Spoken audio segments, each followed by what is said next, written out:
जी कौसर साहब क्या कहेंगे? बिस्मिल्लाहिर्रहमानिर्रहीम। आज मोहतरम इमरान खान साहब की तारीख थी जो chief justice Islamabad high court की डिवीज़न बेंच के पास लगी हुई थी। 12 बजे का टाइम था। 12 बजे से हम पौने 2 बजे तक बैठे रहे और पसीने में शराबूर होकर बैठे रहे। कभी ऐसा नहीं हुआ कि बाला अदालतों में वक्त दिया जाए और उस वक्त के बरक्स जो है ये मैजिस्ट्रेटों में तो हुआ करता था कि चेंबर में रिटायरिंग रूम में बैठ के चाय पीते रहते थे या टीवी देखते रहते थे। हाई कोर्टों में कभी ऐसा नहीं हुआ था। मैंने शिकायत भी बरमला की, अगरचे चीफ जस्टिस साहब ने उसकी माजरत की, लेकिन मैंने कहा जी ये कर्टसीज ख़त्म हो गई हैं।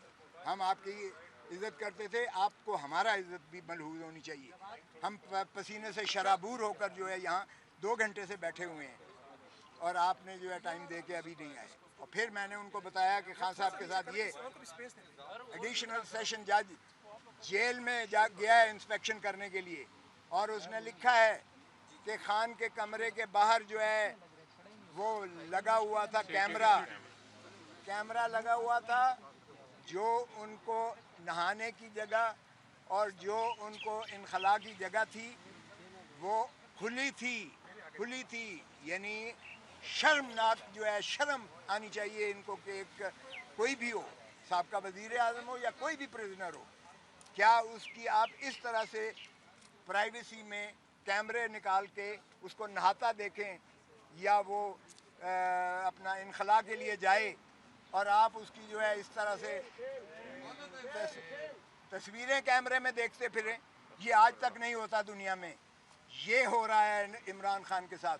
और फिर उसने कहा कि एडिशनल सेशन जज ने रिपोर्ट दी है जो मैंने आज पेश की है इस अदालत में, अदालत आलिया में, और उसने कहा है कि उन्होंने मुझे शिकायत की तंगी की सारी। अब अंदाज़ा कीजिएगा हुकूमत उसको बेटर क्लास दे रही है। जो सज़ा है वो सिंपल इम्प्रिजनमेंट है, मुशक्कती सज़ा नहीं है, सादा सिंपल इम्प्रिजनमेंट है जो सज़ा दी है।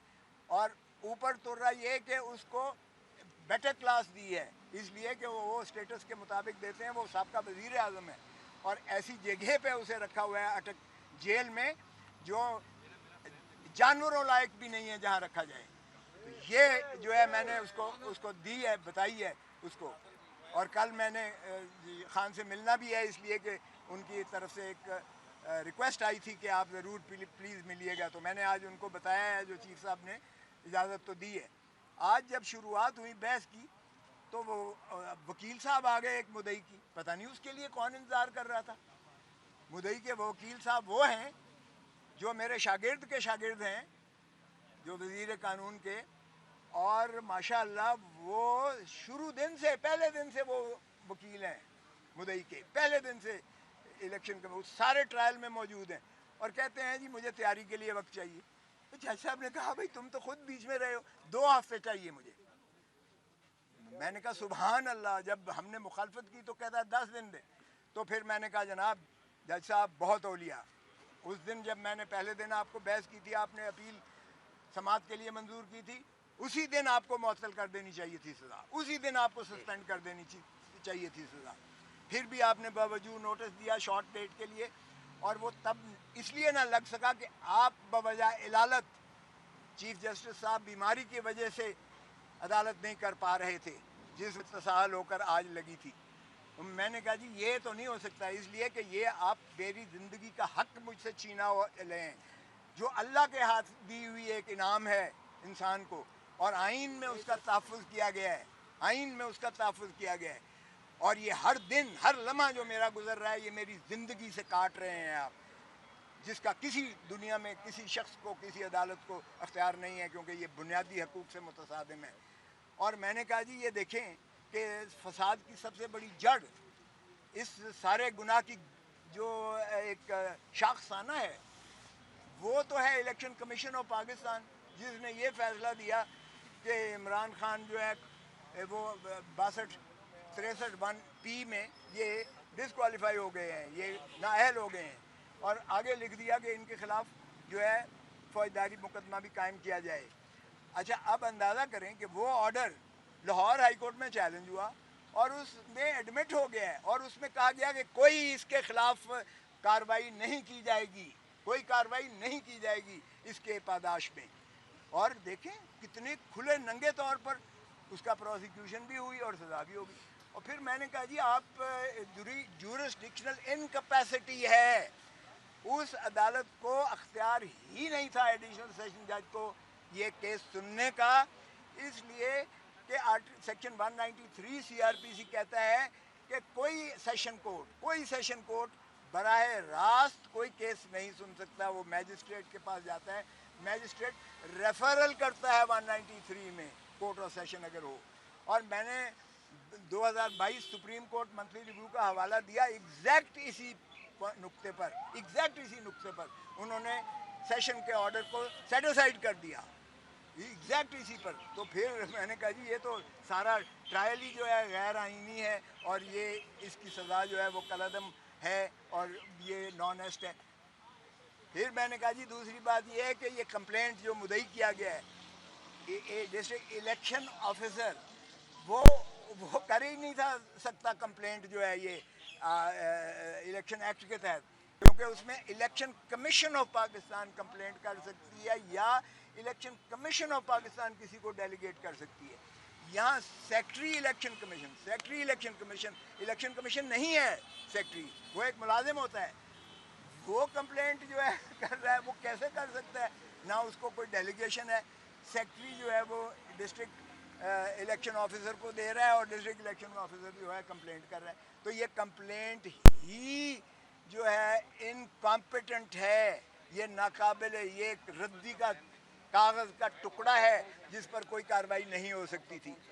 और फिर मैंने कहा जी उसमें भी लिखा हुआ है 120 दिनों के जो डिक्लेरेशन जो फॉर्म, ये मुझे कोई तोशे खाने की सज़ा नहीं दी गई, ये सज़ा इस चीज़ की दी गई है कि आपने जो डिक्लेरेशन दिया है, हर एमएनए देता है, मैं खुद 10 साल देता रहा हूँ, 31 दिसंबर को देना पड़ता है और वो 30 जून पिछले साल का जो आपके महासल होते हैं, जो आपके एसेट्स एंड लाइबिलिटीज़ होती हैं, उसका आप एक गोशवारा देते हैं इलेक्शन पे, आप इलेक्शन कमीशन ऑफ पाकिस्तान। तो वो इलेक्शन कमीशन ऑफ पाकिस्तान के उस डिक्लेरेशन से 120 दिनों के अंदर जो है कंप्लेंट हो सकती है। यहाँ तो कई सालों के बाद कंप्लेंट हो रही है, तो ये ज़ायदुल मियाद भी है। तो मैंने कहा जी मेरिट को भूल जाएं, मेरिट भी अगर जाएंगे तो उसमें भी मैंने हर चीज़ एक्सप्लेन की हुई है, ढेले की इसमें कोई ऐसी ना तो ख़जाने का मामला इन्वॉल्व है। और फिर मैंने ख्वाजा आसिफ के सुप्रीम कोर्ट का हवाला दिया। ख्वाजा आसिफ जो बड़ा धनत्तर बनता है इस वक्त, वो मुलाजिम था यूएई में और हमा वक्त मुलाजिम था, फुल टाइम मुलाजिम था और तनख्वाह लेता था, जब वो यहाँ डिफेंस मिनिस्टर भी था, जब फॉरेन मिनिस्टर भी था। और उसको जब नाअहल किया हाई कोर्ट ने, तो सुप्रीम कोर्ट ने ये कहकर उसको जो है कर दिया कि जी वो हर नाअहली, हर चीज़ की जो है इंदराज जिक्र न करना डिक्लेरेशन में, वो करप्शन नहीं होती है। डिक्लेरेशन में अगर कोई करप्शन से हासिल किया हुआ पैसा हो, यहाँ तो कोई करप्शन का सवाल ही पैदा नहीं होता है। अगर तोशा खाना का सारा केस भी ले लें, करप्शन तो है ही नहीं, मुरवजा वक्त के मुताबिक पैसे दे के खान साहब ने लिया, जो असेसमेंट की वो भी सरकारी असेसमेंट होती है, तो इसमें तो कोई एलिमेंट था ही नहीं। तो मैंने कहा जी ये आप दे लें, और ये मैं एक दिन भी मैं आपको तारीख देने के हक में नहीं हूँ, क्योंकि हमारे ऊपर बहुत ज़्यादा प्रेशर है कि आपसे ये न सुनवाए जाएँ केसेस, क्योंकि आपने जितने फैसले किए हैं सारे इमरान खान के ख़िलाफ़ फैसले किए हैं, और जब आप मंजूर भी करते थे तो फिर उसी के पास वापस भेज देते थे। कभी आज तक हुआ है कि निगरानी एक्सेप्ट की जाए, रिवीजन एक्सेप्ट की जाए और फिर उसी को कहा जाए कि तुम फैसला करो, जो फैसला ऑलरेडी दे चुका है। 2 मरतबा यही किया गया। और फिर मैंने कहा जी कि अगर आज आप मुलतवी करेंगे तो फिर आज ख्वाजा हारिस नहीं आया, कल हो सकता है मैं भी ना आऊँ, क्योंकि हमारे ऊपर प्रेशर ये है कि आपसे ना सुनवाया जाए केसेस, और आप इसलिए के बायस्ड हैं। एक तरफ तो आप देखें कि जब इसकी डिफेंस इमरान खान की स्ट्राइक ऑफ की गई है, सफाई देने का मौका इसको बंद कर दिया गया है, और उसकी जब हमने नालिश की तो आपने नोटिस दिया, नोटिस दे के आपने प्रोसीडिंग स्टे क्यों नहीं की? अब क्या होगा? वो रिवीजन पेंडिंग यहाँ पड़ी हुई है, तो क्या रिवीजन उसका क्या अचार बनाएंगे? आपने उसको तो इनाम दे दिया, उस एडिशनल सेशन जज को उस एडिशनल सेशन जज को अगले ही दिन लंदन में भेजा गया है। एक को रिमूव करके, जिसका नाम जाना था जिसने, उसका नाम हटाकर इसको इनाम के तौर पर भेजा गया है लंदन में। और लंदन में वो वसूली करने गया है इमरान इससे, नवाज शरीफ से, और उसके साथ वो जो है लंच या डिनर या जो भी ये कर रहा है। तो क्या इस तरह से सजाएं की जाएंगी? और ये जो है क्या बनाना रिपब्लिक बना दी है?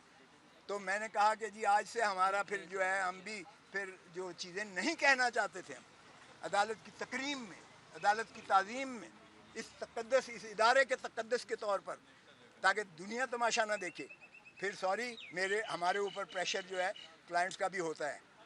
आज ही आप फैसला करें, भले मैं ये नहीं कह रहा मेरे हक में करें, जो करना है आज आप करें। और 6 महीने तो सदर ने 14 अगस्त को माफ़ी दे दी। ठीक है। 3 साल सारी सज़ा है। सुप्रीम कोर्ट के बेबहा फैसले हैं कि ये शॉर्ट सेंटेंस है और इसमें सज़ा जो है हमेशा इनवेरिएबली हुई है। और वो जो है फिर भी उसको 2 दिन दे दिए, 2 दिन दिए, तो फिर देखेंगे कि इंशाल्लाह क्या होता है। लेकिन अब आमिर फारूक साहब इसलिए सुन नहीं सकते ये केस, क्योंकि इनके जितने फैसले हैं वो इन्हीं के फैसलों की वजह से उसने सज़ा किया। तो क्या अब हम अपने ही फैसलों के खिलाफ ये अपील सुनेंगे? क्या ये अपने फैसलों के खिलाफ खुद अपील सुन सकते हैं? ओ भाई, फैसले तो आपके हैं, जो आपने बार बार उसे भेजा कि फैसला कर, 7 दिनों के अंदर फैसला कर। तो फिर आप ही के फैसले आप खुद सुनेंगे। तो इन्हें तो खुद मैं आज आपके तवस्सुत से ही एक इल्तिजा करूँगा कि बेहतर है कि इसको, इस केस से ये अपने आप को अलहदा कर लें, क्योंकि यहीं आपके एक साथी ने बड़ा खूबसूरत ये मुझे बताया कि अपने ही फैसलों के ख़िलाफ़ ये कैसे अपील सुन सकते हैं। और ये यही है कि इन्हीं के फैसले हैं। अब या क्या अपील में ये अपने फैसलों के ख़िलाफ़ सुनेंगे? इसी तरह है जिस तरह एडिशनल सेशन जज को इन्होंने कहा कि तुम्हारा ये फैसला गलत है, तुम फिर इसको करो। फिर दूसरी दफ़ा गया, फिर उसको कलअदम करके फिर कहते हैं दोबारा तुम इसको सुनो। तो अब अपने ही फैसलों के ख़िलाफ़ क्या खुद सुनेंगे जो इन्होंने उसके ख़िलाफ़ किया है? तो ये यकीनी बात है कि मैं सदा करूँगा कि आप रिफ्यूज़ करें और कोई और बेंच इसको सुने, ताकि वो जो साहिल का है, justice should not only be done but it should be seen to be done. इंसाफ सिर्फ करना नहीं चाहिए, इंसाफ होता हुआ नज़र भी आना चाहिए, और हमें कोई इंसाफ की तवक्को नहीं है।